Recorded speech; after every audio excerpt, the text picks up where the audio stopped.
Vivimos en un mundo en constante cambio que usted merece entender, porque es imposible interpretar la realidad que vivimos sin conocer cada uno de sus colores.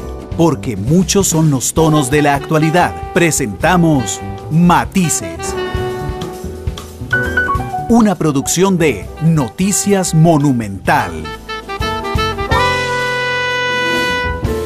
Hablaremos sobre la vida, la obra y la caída estrepitosa de Manuel Antonio. Qué bueno, don Álvaro, bienvenido a Matices, ¿cómo le va? Muy buenas tardes a usted, don Randall, los compañeros de aquí de la radio, a todos nuestras y nuestros oyentes.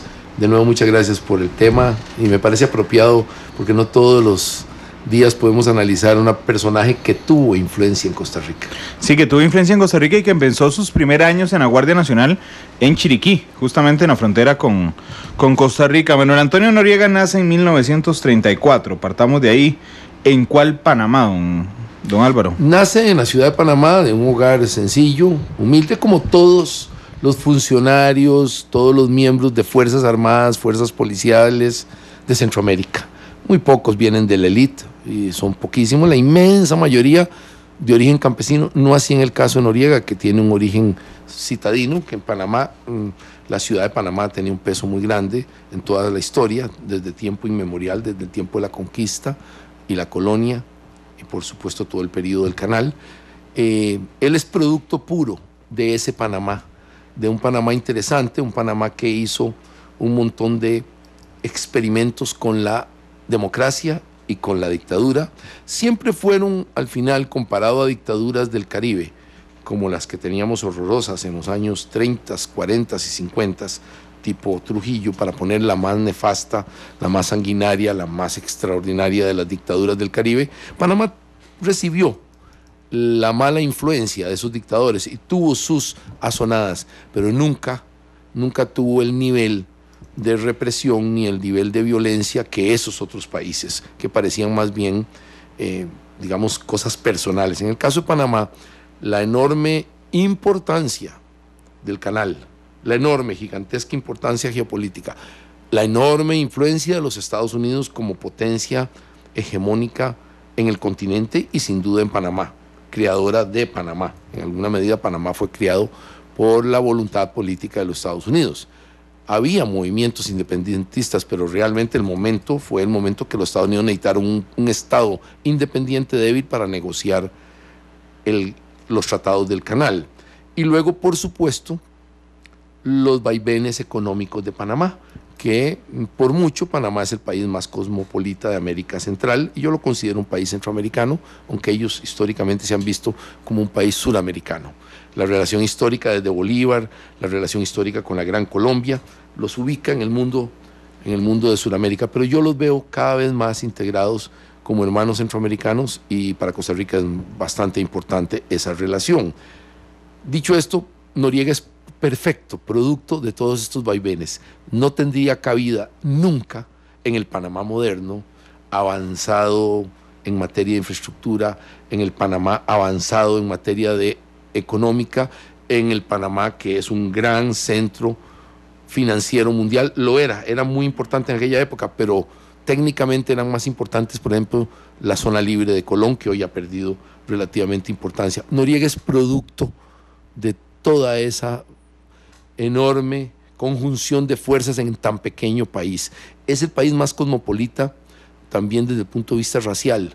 Tiene razas, creencias, costumbres, tiene una gran población que profesa la fe judía en sus dos versiones principales, la Ashkenazi y los sefarditas, muy fuertes, tienen comunidades fuertes en eso desde hace mucho tiempo. Tiene una comunidad caribeña de origen de Barbados, por ejemplo, muy fuerte, que vino a ayudar a la construcción del canal. Por supuesto tiene comunidades indígenas interesantísimas, autóctonas, como los Cunayala, en la región del Caribe, que es preciosa esa zona, esa comarca, y indígenas realmente muy propios de Panamá, como los que se encuentran en el Darién. Tiene esta característica del Darién geográfica, por ejemplo, aparte de la geografía extraordinaria de un istmo que permitió el canal y el tren transísmico. Tiene la característica del Darién, el tapón del Darién. Desde niños se nos enseñó esos principios que no ha permitido la comunicación directa de las dos grandes secciones del hemisferio occidental, la América del Norte, a la que nosotros pertenecemos geográficamente, y la América del Sur. Ahí, entonces, Panamá es extraordinario. Quiero decir que Panamá y Costa Rica comparten, solo para cerrar un poquito el capítulo de cosas objetivas, una característica única en el mundo. Los dos son únicos. Las dos más grandes masas de agua que determinan por mucho uno de los temas de actualidad, el clima global, los asuntos de problemas de cambio climático extraordinario que estamos viendo y que son de discusión política y técnica últimamente. Panamá y Costa Rica son los dos únicos países en el mundo, las dos únicas poblaciones, por su forma delgada y por tener las dos grandes masas de agua del mundo, las dos más grandes, el Océano Atlántico en su versión Caribe y el Océano Pacífico en la versión hacia el oeste de ambos países, son los dos únicos países en el mundo que usted puede, desde sus puntos más altos, observar sin necesidad de catalejo, sin necesidad de ningún tipo de ayuda óptica, por ejemplo, el volcán Irazú, por ejemplo, algunas partes de la cordillera de Talamanca o del Cerro Azul en Panamá, observar a línea vista y sin necesidad de ninguna ayuda, los dos, si no hay bruma, si no hay nada, ver las dos más grandes masas de agua con sus propios ojos. ¿Qué significa esto? No solo es un asunto muy particular, sino que significa que tenemos microclimas extraordinarios, que tenemos condiciones de biodiversidad ambos extraordinarias, que por aquí pasó en este pequeño istmo de Costa Rica y Panamá, pasaron todas estas especies extraordinarias entre los dos continentes, cuando hace aproximadamente unos 3 millones de años se juntaron, hicieron la creación del istmo. Nosotros somos parte de esa creación. Entonces compartimos con Panamá esos asuntos históricos de biodiversidad y también compartimos una cultura en el sur del país, la diquis, en materia de oro, en materia de la orfebrería, en materia de la forma en idiomas, etcétera. Tenemos nuestras comunidades originales, son comunes, el norte de Panamá y el sur de Costa Rica. En otras palabras, nos importa mucho la historia de Panamá y nos ha afectado mucho y nos continuará afectando en el futuro. Claro, el detalle es que Noriega nace en 1934 en la ciudad de Panamá, efectivamente, y se va a estudiar militarmente a Perú. A lo que se llama la Academia Militar de Chorrillos. Chorrillos es un barrio de la gran capital, de Lima, ahí cercano al mar. Básicamente está cerca también de las áreas turísticas, ¿verdad? De San Isidro y de la zona más turística donde se encuentran los grandes restaurantes, los grandes hoteles. Está cerca relativamente de ahí y cerca de donde se compuso las famosas piezas del puente a la Alameda, de todas estas piezas famosas, relativamente está cerca. Y la característica, él se va a estudiar efectivamente siendo un joven recluta de la Guardia Nacional de aquella época, y dicen, aquí viene la parte folclórica de él, que desde esa época, desde que era un simple estudiante extranjero con beca en la Academia Militar, estudiando para el cuerpo de ingenieros militares, dicen que la especialidad de él no era ser un buen cadete, no era ser un buen militar, sino que en lo que se especializó era en estar espiando a sus propios compañeros de clase y pasando información constante a sus superiores en la academia de cómo se comportaban los otros cadetes, sean estos peruanos, que lógicamente la inmensa mayoría, o extranjeros. Entonces la especialidad de él era espiar a sus propios compañeros de clase, y supongo que superiores e inferiores en clase, y pasar esa información, y eso le trajo granjerías y ventajas como espía ya desde la época temprana de cadete en la Academia Militar. Es un detalle que poco se dice, pero los estudiosos de este militar extraordinariamente extraño en el continente por sus características que desarrollaremos, porque es único prácticamente en su categoría. Solo hay uno parecido a él en México, el negro Durazo, que se parece un poco, porque la característica central de él siempre fue la corrupción. ser un corrupto de pies a cabeza fue su característica. Corrompió su institución, corrompió el país, corrompió la academia en la que estaba. Su característica era estar al mejor postor. Un tiempo estuvo a la orden de la CIA, otro tiempo dicen que se vendía información a los cubanos, que por supuesto estuvo al servicio de los carteles, y al mismo tiempo se dice, los carteles de la droga, particularmente el de Medellín, y al mismo tiempo se dice que cuando convenía al cartel de Medellín atacar tremendamente a otro operador pequeño o mediano de narcotráfico que no le implicara un problema, Noriega era el más antinarcóticos que ha conocido Centroamérica. Era desastrosamente asesino, torturaba, para exterminar la competencia, no para exterminar el mal en sí mismo, sino más bien para que nadie le quitara la relevancia que tenía el cartel de Medellín. En la figura particularmente se hermanó mucho, obviamente por dinero y supongo porque tenían cosas en común, con Pablo Escobar. De hecho, antes de llegar a esa parte, don Álvaro, quiero reforzar, siempre cuando se habla de Manuel Noriega se habla del hombre fuerte de Panamá, porque no fue presidente de Panamá. No, el verdadero hombre fuerte de Panamá, aquí hay características interesantes. Primero tenemos que irnos a la figura de Arnulfo Arias Madrid, para entender de dónde viene todo este cuento, ¿verdad? Arnulfo Arias Madrid era un doctor, un médico, muy parecido al doctor Calderón Guardia, de la misma época, de una edad parecida. Fue presidente entre el 49 y el 51, de hecho, en Panamá. Fue en el 40. Fíjese que firma el tratado. Arnulfo Arias fue presidente 40-41 y después volvió a ser presidente 49-51. El tratado de límites final, que pone totalmente a descanso cualquier disputa entre Panamá y Costa Rica, es claramente un tratado firmado por el doctor Calderón Guardia y por don Arnulfo Arias, los dos doctores, muy parecidos. El doctor Arnulfo Arias Madrid era graduado de la Universidad de Harvard, es decir, un doctor preparado, y un político nato, muy parecido. Es interesante que en la época, los dos doctores jóvenes, atractivos, inteligentes, preparados, educados en el exterior, refinados y a la vez con ideas modernas, ideas de avanzada en medio de la Segunda Guerra Mundial, y resulta que firmaron un tratado que definitivamente sentó las bases de una relación permanente entre Costa Rica y Panamá. En realidad lo firman Chandy Montero Fernández Jaén, que eran los ministros. Uno era el papá de don Mario Chandy, ministro de Relaciones Exteriores, y el otro, por supuesto, el ministro de Relaciones Exteriores de Panamá.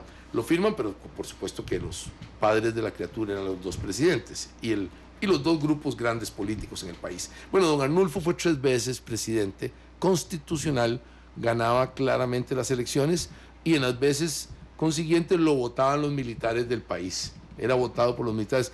Por eso es que a la esposa de él, a su última esposa, a doña Mireya, la volvieron a nombrar presidente como un acto de reposición de la democracia.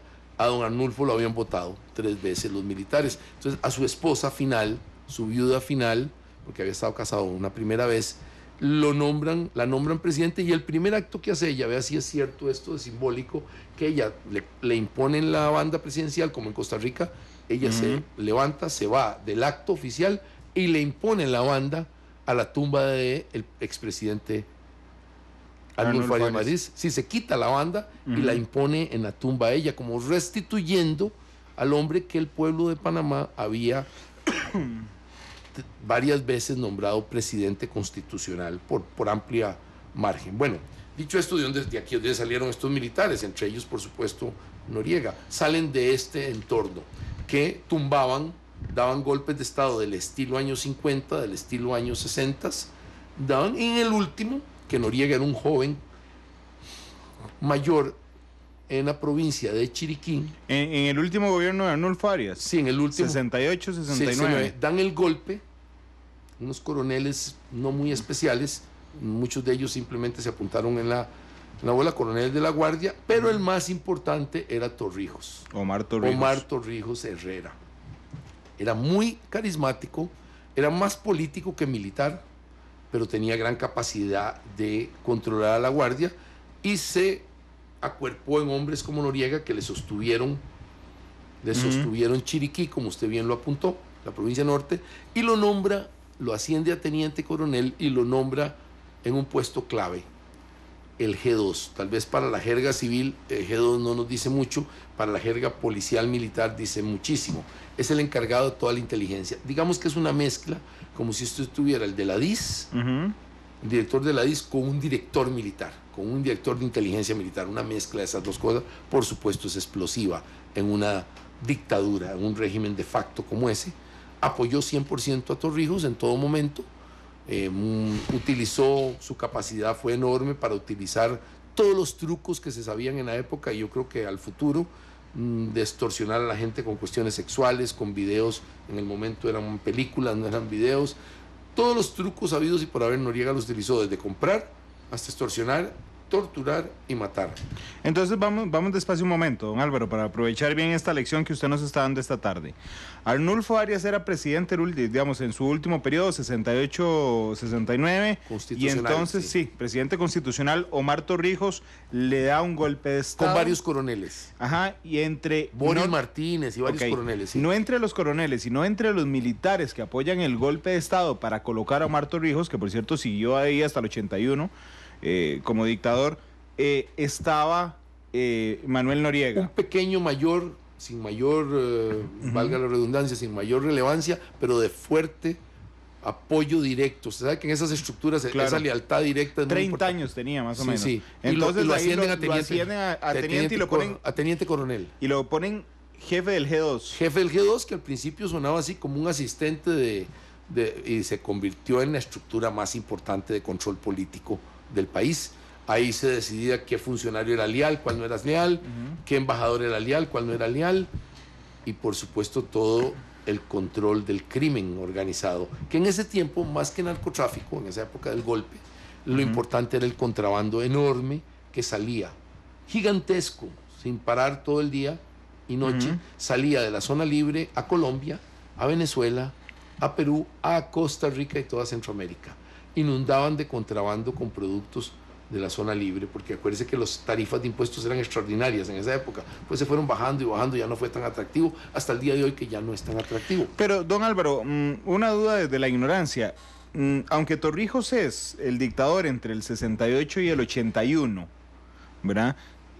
Panamá sigue presentando en su lista presidentes constitucionales. No, señor, no eran constitucionales. En primer lugar, eran presidentes escogidos a dedo, primero por el Estado Mayor, con la dirección de Torrijos y la aprobación de Noriega, y segundo, eran escogidos por lo que se llamaban las asambleas de corregidores, que es que montan una especie de institución que va a englobar de todo, que son 505 asambleístas de corregidores, que todos eran, por supuesto, en su inmensa mayoría muy cercanos al gobierno o cercanísimos, ¿verdad? Claro, porque ponen de presidente a José María Pinilla Fábrega, sí, apenas sale Arnulfo Arias, y a Bolívar Urrutia Parrilla. Y luego, a Demetrio Lacas. Esos son de la Guardia Nacional. Sí, esos no cuentan, esos son dictadores, digamos. Esos son dictadores, pero manejados por Torrijos, sí, y por Noriega.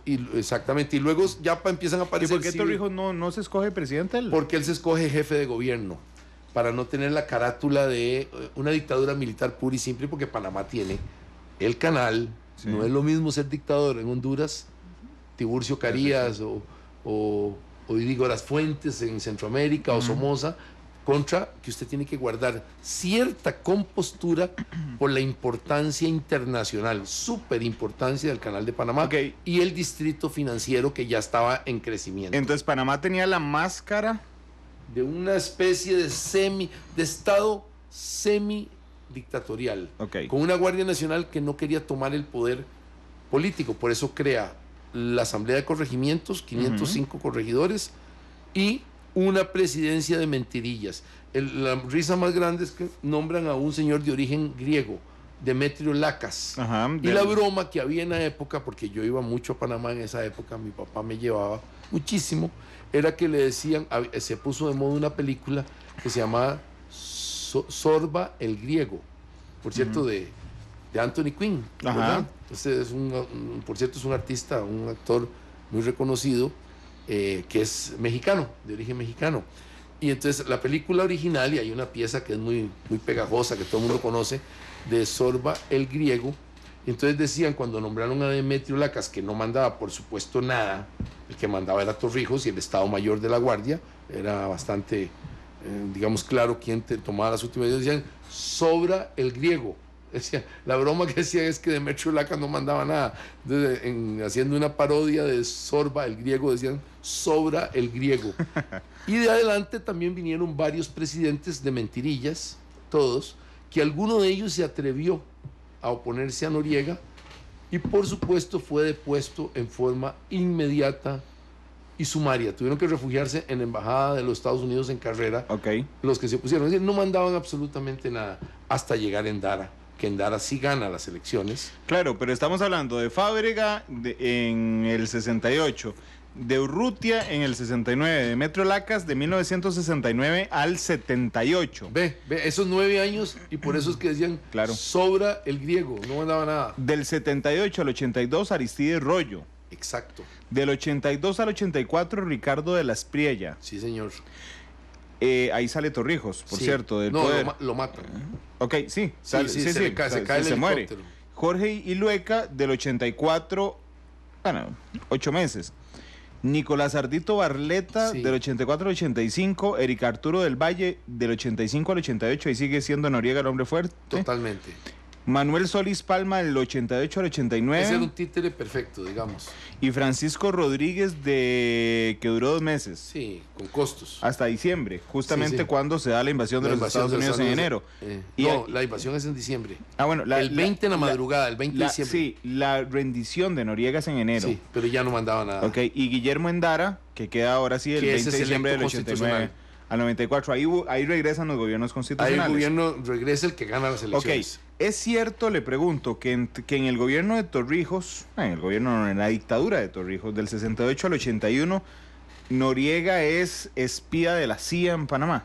Sí, de todos, pero particularmente trabajó muy fuertemente con los Estados Unidos y tiene total sentido, en el sentido de que los Estados Unidos tiene fuerzas gigantescas, militares, presencia militar en la zona, lo que se llama la zona del canal, que es, por supuesto, es Panamá, una presencia gigantesca de todo el estilo y su aparato militar.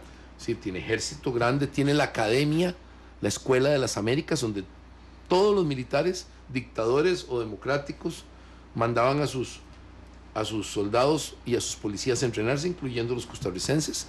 Iban ahí a entrenarse en jungla, a entrenarse en contrainsurgencia, a entrenarse en inteligencia y otras ramas de la época para enfrentar a las posibles guerrillas. En esa época la preocupación no era el crimen organizado, sino la subversión, el problema de la subversión. Bueno, ahí estaba la academia oficial de los Estados Unidos para esta zona, para el Comando Sur. Ahí estaba claramente el Comando Sur de los Estados Unidos y enormes unidades aéreas y navales para proteger, por supuesto, el activo militar y económico más importante de Centroamérica, por mucho, que es el Canal de Panamá, y era el Canal de Panamá. Entonces la presencia de los Estados Unidos era multifacética en Panamá y con enorme influencia, al punto, solo para ilustrar, que el balboa es la moneda oficial desde el principio de Panamá y nunca ha existido. Es una cosa nada más teórica, se utiliza en documentos y en cuestiones contables en algunos aspectos, pero nadie ni se molesta. El dólar desde el inicio ha sido la moneda de curso, la moneda de pago, la moneda de pagar desde una empleada doméstica hasta un gerente de banco, hasta el presidente de la República, se le paga en dólares. Entonces, esto indica la particular influencia de los Estados Unidos en Panamá y, por supuesto, influenciaba a sus fuerzas armadas. Torrijos inventó una especie de política independiente internacional para en algún momento sacar provecho de esa independencia, y lo logró. Era habilidoso políticamente Torrijos. Noriega no tenía esa misma habilidad internacional ni el respeto internacional que logró Torrijos, y logró el apoyo de gente como Duber, del gobierno mexicano, de toda América Latina, que empezó a ver con simpatía la lucha política, no militar ni mucho menos, que Torrijos estaba dando para recuperar el canal, para que pasara a soberanía panameña, que se eliminaran los tratados de Varila, que no valían nada porque habían sido firmados por un extranjero, y al final del camino lo logró. En el 77 logra una negociación muy interesante política, apoyado por toda América Latina, yo diría que por todo el mundo, pero en particular hubo un apoyo unánime de América Latina, y del gobierno de Carter, que se metió en la empresa de entregar el canal ordenadamente, guardarse algunas cláusulas de seguridad del canal que todavía al día de hoy están vigentes, pero que no han sido aplicadas, no ha sido problema el manejo. El canal hace rato se está al mando de los panameños y con bastante éxito. Por cierto que le hicieron una ampliación excepcional, un trabajo excepcional, hay que felicitarlos. Entonces Torrijos hay que reconocer históricamente que logró políticamente montar esto, tampoco sin mucha estridencia. Se hizo medio amigo de Fidel Castro, pero también era amigo de Costa Rica y también era amigo de Somoza. Torrijos se había graduado en Academia Militar en El Salvador. Era graduado, al igual que Noriega en Perú, Torrijos era militar de carrera graduado en Academia de El Salvador. Y entonces tenía simpatías entre los militares de El Salvador, sin duda, pero por supuesto de América Central, que lo veían como uno de ellos, por esa graduación especial. Y entonces tenía mucha simpatía por todo lado, jugaba con la derecha, jugaba con la izquierda internacional y siempre jugaba bien con los norteamericanos. Al final pudo negociar por las buenas y el canal efectivamente, gracias a esos tratados, pasó ordenadamente a ser panameño. El 31 de diciembre del 99 pasó a Panamá en forma ordenada y al día de hoy los panameños lo han manejado correctamente y lo han mejorado. Entonces Torrijos, la obra final, esta obra particularmente es positiva. La obra de haber arruinado la institucionalidad y la democracia panameña no es positiva, efectivamente no es positiva, y el peor subproducto de esa obra de Torrijos es Noriega y el grupo de gángsters, porque no hay otra manera de llamarlos. Parece como que si hubiera puesto a unos mafiosos en el poder, como era el caso del Negro Durazo en México, un general de división que en realidad era un perfecto mafioso. Se parece mucho en la época, son de la misma época. Parece que teníamos una capacidad en América Latina de producir militares y policías espectacularmente mafiosos, y lo hicimos en esa época. Lamentablemente Noriega es el perfecto producto de eso y nunca fue presidente. Lo que sí fue jefe de gobierno, y permanentemente después de la muerte del general de brigada, hoy general de división, Omar Torrijos Herrera, que lo ascienden a general de división post-mortem, Noriega asciende a general de brigada y toma la comandancia en jefe de la Guardia Nacional y le cambia el nombre a Fuerzas de Defensa de Panamá, y hasta el último día ejerció, en el que estuvo en el poder antes de la invasión de los Estados Unidos, en el 89, en diciembre del 89, en la madrugada del 20 de diciembre del 89, que esa invasión se da, que podemos conversar, supongo que usted quiere dejarlo para más rato. Noriega crea un estado, un narcoestado, un estado terrorífico, en el que el mafioso, en el que la coima, en el que la corrupción, en el que usted obtiene todo mediante hacerle favores políticos o pagar por los favores. Pero volvamos ya casi entramos al gobierno de Noriega, del 83 al 89. Hábleme de la muerte de Torrijos. Sí, este es un detalle que una y otra vez viene a la historia, viene a los análisis. Hay dos muertes llamativas en ese Panamá manejado tenebrosamente por Noriega en su condición de G2 y segundo hombre al mando en el país después de Torrijos. Nunca superó a Torrijos, pero la parte tenebrosa era mucho más tenebroso. Torrijos se refería a él como mi gángster. Ok, así le decía Noriega. Así le decía Noriega, mi gángster. Es decir, entendía, era habilidoso definitivamente el general Omar Torrijos Herrera en todos los sentidos, hasta para manejar a mafiosos, y lo sabía manejar. Tenía Noriega para manejarle a los mafiosos. Y hay dos muertes, una la del mismo Torrijos, que misteriosamente se cae su helicóptero y nunca se ha dado explicaciones porque no estaba malo, no había mal tiempo, no había nada. Es un misterio que la gente, por supuesto, le achaca a Noriega, que ya había decidido él asumir el poder de la Guardia, que tenía bastante, y por supuesto asumir el poder del país. Y la segunda muerte, que tiene que ver con Costa Rica en forma interesante, tangencial, es la de Hugo Espadafora. Hugo Espadafora era un médico muy galán en lo personal, muy inteligente, de izquierda. Se fue a pelear con los sandinistas, al lado de los sandinistas en la revolución, y en algún momento, por supuesto, tenía interés en meterse en Panamá como político. Ya tenía la experiencia de la revolución sandinista. Y Hugo Espadafora, que era carismático, atractivo, hace un error, que es que empieza a acusar, es el primero con peso específico, que empieza a acusar a Noriega de estar trabajando para los narcotraficantes, e indica con claridad que está trabajando para los narcotraficantes. Y amanece... Para el cartel de Medellín. Sí, de una claramente, a don Pablo, que era un gatillo, un mafioso al mando de don Pablo Escobar, jefe del cartel de Medellín y el hombre más importante en el mundo de las drogas. Y entonces Hugo Espadafora le cortan la cabeza y aparece parte de sus restos en territorio costarricense, justo después de la línea fronteriza, como para que el crimen nos cayera. Por ejemplo, todos sabemos que el crimen fue ejecutado en Panamá, solo en Panamá y por panameños, pero nos meten en la danza a los costarricenses. De hecho, le voy a contar que cuando anuncié que usted venía a hablar de esto, hoy en la mañana alguien me mencionó el caso Espadafora. Sí. Y lo que recordaba gráficamente es que la cabeza apareció en Costa Rica. En Costa Rica. Entonces nos meten en la danza, por eso lo traigo a colación. Las dos muertes más importantes, entre muchas muertes y violaciones de derechos y torturas, y se habla de torturas hasta en aviones, de torturas sádicosexuales que las practicaba el mismo Noriega en aviones y cosas de este tipo horribles. Es ese estilo de policía, porque ejército no era, y lo demostró cuando tuvo la invasión. Ni siquiera tuvieron la capacidad de enfrentar a las fuerzas de los Estados Unidos. Por supuesto que nadie está esperando que la tengan. Nada más dije que después de tanta violencia, de tanta fuerza, de tanto control sobre un pueblo, cuando tuvieron que enfrentarse a un ejército profesional, pues se notó que no eran un ejército profesional, que era una policía horrible, un estado policial de ocupación en su propio país. Torturaba, abusaban de mujeres, abusaban de comerciantes a los que les pedían, digamos, un impuesto especial para personal, para los coroneles y los mayores, dependiendo, cada uno tenía sus cuotas. Y Noriega era el jefe de la pirámide de esa corrupción.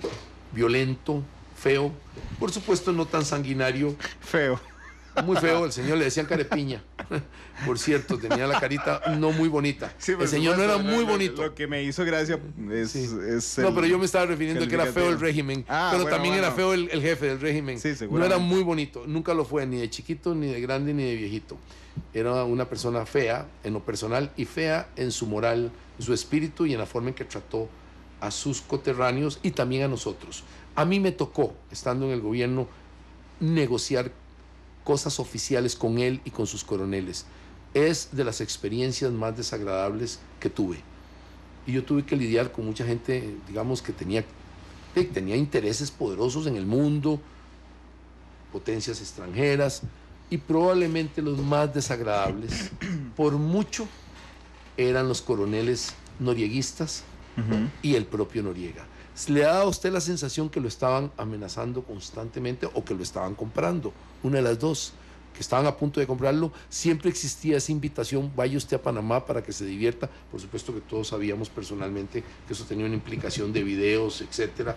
Claro. Nadie aceptaba en su sano juicio esas cosas, pero me tocó en 3 ocasiones negociar con él, y en 2 personalmente con todo su Estado Mayor menos él. Y es de las experiencias más desagradables oficiales. He tenido experiencias personales como abogado, etcétera, parecidas, pero nunca con ese nivel. Oiga, don Álvaro, ¿y qué hacía en ese momento el presidente, entre comillas, de Panamá? Absolutamente nada. Okay. Estaba sentado tomando café en el Palacio de las Garzas y no mandaba nada. El poder entero se concentraba en el cuartel general y el Estado Mayor de la Guardia Nacional, que se encontraba en un barrio muy pobre, que viene desde el origen de la construcción del canal, de los primeros pobladores que ayudaron a construir el canal, que se llama Chorrillo. Chorrillo. Vamos a ver, ya casi llego en desarrollo a 1983. En el 77, cuando muere Torrijos, porque Espadafora es en el 85. No, Torrijos muere en el 81. Sí, perdón. En el 81, ¿qué año dije yo? 77. No, sí, claro, pero en el 81 muere Torrijos. En el 83 empieza Noriega, digamos, su dictadura en términos oficiales.